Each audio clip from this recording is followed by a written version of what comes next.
So we start to see clearly that what makes heaven heaven is the presence of God. That's what makes heaven heaven. I don't know whether you hear me what I'm saying.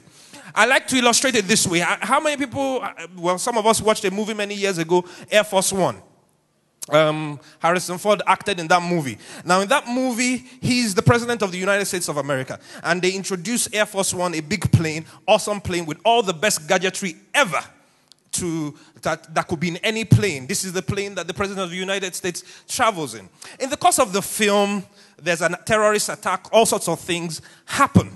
And we are all in awe of Air Force One because we define Air Force One by its beauty, its gadgetry, and all of that.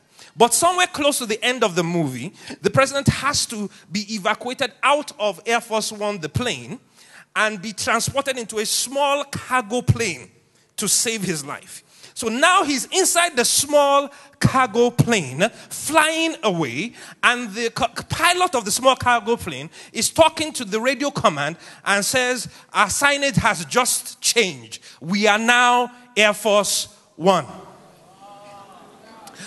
And meanwhile, this cargo plane had not taken on any new gadgetry. It had not become an awesome plane. It didn't have any of the things that the old plane had. And all of a sudden, I got a revelation that what made the plane Air Force One wasn't all the gadgetry, wasn't all the beauty, wasn't all the planes, not all of those things. What made it Air Force One was who it carried. And once the other cargo plane started to carry the president, it was the Air Force One. What makes heaven heaven is not all the beautiful things attached to it. What makes heaven heaven is the presence of God. So if I've got the presence of God, guess what? I just got heaven. Woo! Yeah. I know I don't have the gadgetry. I know I don't look it. I know I don't have the picturesque landscapes quite yet. But if I have the presence of God, I got heaven. I got heaven. I got heaven.